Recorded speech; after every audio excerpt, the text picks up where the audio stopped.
అందరికీ నమస్తే. ఈరోజు ఎంతో రుచికరమైన నాటుకోడి బిర్యానీ ఎలా తయారు చేయాలో నేను చూపిస్తానండి. బిర్యానీ అంటేనే అందరికీ చాలా ఇష్టం. ఎంతో ఇష్టంగా అంటే సండే వచ్చినా బయటికి రెస్టారెంట్కి వెళ్ళినా మనం ఫస్ట్ ప్రిఫర్ చేసేది బిర్యానీలకే. అట్లాంటిది ఇక నాటుకోడి బిర్యానీ ఎలా ఉంటుందో ఇక చెప్పనక్కర్లేదు. ఇక్కడ కేజీ నాటుకోడి చికెన్ తీసుకున్నాను.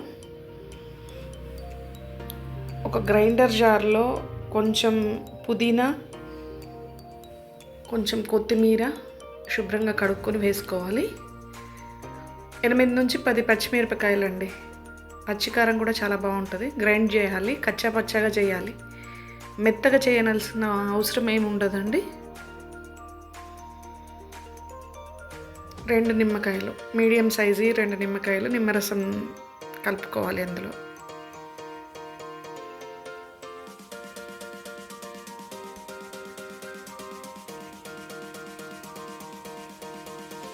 ఇప్పుడు ఒక కప్ పెరుగండి. పెరుగు వేసుకొని అదే కప్లో ఒక వాటర్ తీసుకోవాలి. ఒక కప్ వాటర్. అంటే గడ్డ పెరుగు అండి, అది చాలా గట్టిగా ఉంది. కొంచెం వాటర్ తీసుకున్నాను నేను ఇక్కడ. సాల్ట్ 2 టేబుల్ స్పూన్ల సాల్ట్ సరిపోతుంది. రెడ్ చిల్లీ పౌడర్, కారం కూడా 2 టేబుల్ స్పూన్లు సరిపోతుందండి. ఎందుకంటే మనం పచ్చిమిర్చి కారం కూడా వేసుకున్నాం కదా, కొంచెం స్పైసీగా అంటే కరెక్ట్ సరిపోయే విధంగా ఉంటుంది ఈ కొలతలు. ధనియాల పొడి 1 spoon, garam masala 1 teaspoon అండి. ధనియాల పొడి టేబుల్ స్పూన్ వేయండి, గరం మసాలా టీ స్పూన్ సరిపోతుంది. ఇవన్నీ బాగా ముక్కలకు పట్టే విధంగా కలుపుకోవాలి.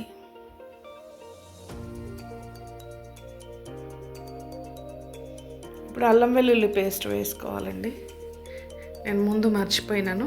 కొంచెం పసుపు, 1 టీ స్పూన్ పసుపు, 2 టేబుల్ స్పూన్ల అల్లం వెల్లుల్లి పేస్ట్, ఇవన్నీ వేసి కూడా బాగా కలుపుకోవాలండి. బాగా కలిపి పక్కకు పెట్టుకోవాలి. ఇప్పుడు ఒక 4 టేబుల్ స్పూన్ల ఆయిల్ కలుపుకొని పక్కకు పెట్టుకోవాలి. ఉల్లిపాయ అండి, ఒక 3 పెద్ద సైజు ఉల్లిపాయలను ఫ్రైడ్ ఆనియన్ కోసం నేను ఇక్కడ నూనె పోసుకొని దానిలో మంచిగా వేయించుకోవాలి. ఏంటంటే గోరువెచ్చగా నూనె ఉన్నప్పుడే, నూనె బాగా కాగిన తర్వాత ఉల్లిపాయలు వేయొద్దండి. గోరువెచ్చగా ఉన్నప్పుడే ముందే వేసుకొని స్టవ్ను చాలా తక్కువ మంటపై సిమ్లో ఉంచండి. చిన్నగా వేగాలి చూడండి ఉల్లిపాయ. అందుకని ఉల్లిపాయ నూనె వేగక ముందే వేసుకుంటాను నేను. వేసుకొని చిన్నగా చూడండి గోల్డెన్ బ్రౌన్ ఇట్లా రాగానే ఇంకా తీసేయాలి. ఎందుకంటే అది తీసిన తర్వాత కూడా ఆ వేడికి కొంచెం కలర్ చేంజ్ అవుతుంది. ఇట్లా ఉన్నప్పుడే తీయాలండి. గోల్డ్ కలర్కి వస్తుంది అనుకునేటప్పుడే ఇవన్నీ ఆయిల్ నుంచి వేరు చేయాలి.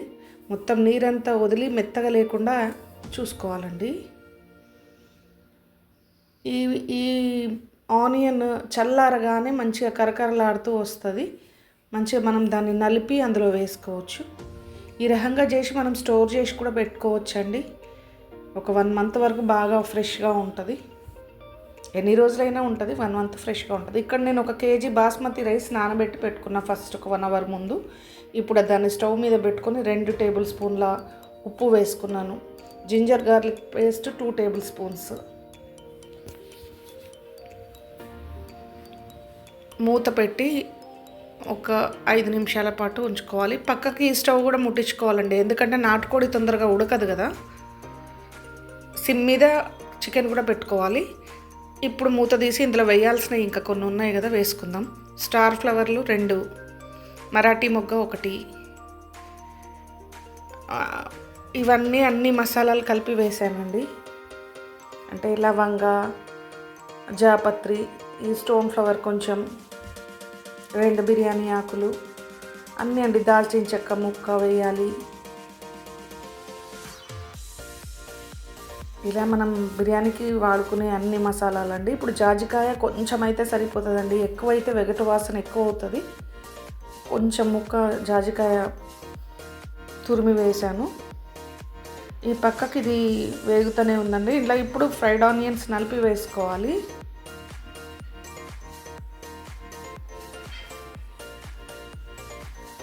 బిర్యానీలో ఈ ఫ్రైడ్ ఆనియన్స్ తోటేనండి మంచి టేస్ట్ వస్తుంది. వీటితోటి గ్రేవీ మంచిగా తయారవుతుంది.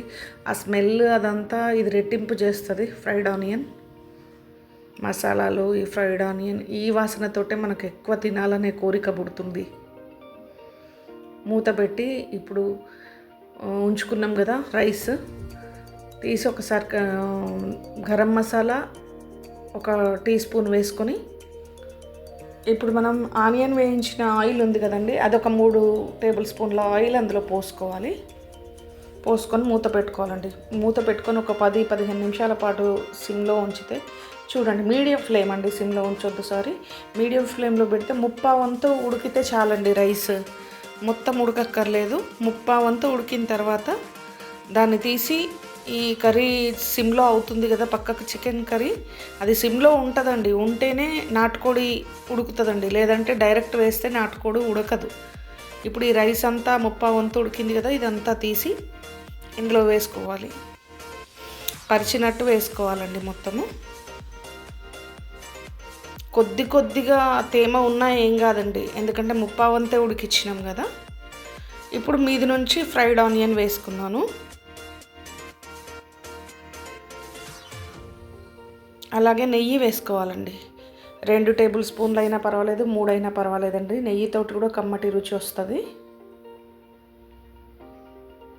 నేను ఇక్కడ 2 టేబుల్ స్పూన్లు వేసుకున్నాను. నాకు అంతే ఉంది ఇంట్లో రెడీగా. 3 వేసుకున్నా బాగుంటుంది. కొత్తిమీర పైనుంచి చల్లుకోవాలి.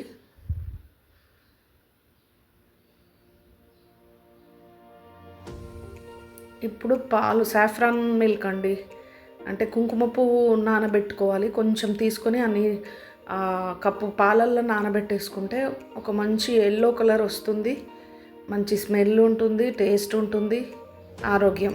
ఫుడ్ కలర్స్ వాడకుండా ఈ కుంకుమ పువ్వు మిల్క్ వాడుకుంటే మంచి కలర్ వస్తుందండి బిర్యానీ. దానిపైనుంచి పోసుకోవాలి. మూత పెట్టుకొని ఒక బరువు పెట్టుకోవాలండి దాని మీద. అంటే కొంతమంది మైదా పిండితో లేదంటే సిల్వర్ ఫాయిల్తో క్లోజ్ చేసుకుంటారు, మన ఇష్టం అది. మనకు ముఖ్యంగా ఆవిరిపోవద్దు. 10 నిమిషాలు సిమ్లో ఉంచి బరువు పెట్టి చూడాలండి. అయిపోయింది చూడండి. 10 నిమిషాల తర్వాత తీసి చూస్తే అన్నం మంచి పొడిగా ఎంత బాగా వచ్చింది బిర్యానీ చూడండి. దీనికి తోడు నేను 2 ఎగ్స్ ఉడకబెట్టుకున్నాను. బిర్యానీ కాంబినేషన్తో ఎగ్స్ చాలా బాగుంటాయి. చూడండి ఎంత బాగా ఉడికిందో. నాటుకోడి కూడా చాలా మెత్తగా మంచిగా ఉడికింది కదా. ఇప్పుడు ఇక ఆ టేస్ట్ అమోఘం. ఈ వీడియో మీకు నచ్చినట్లయితే లైక్ చేయండి, షేర్ చేయండి.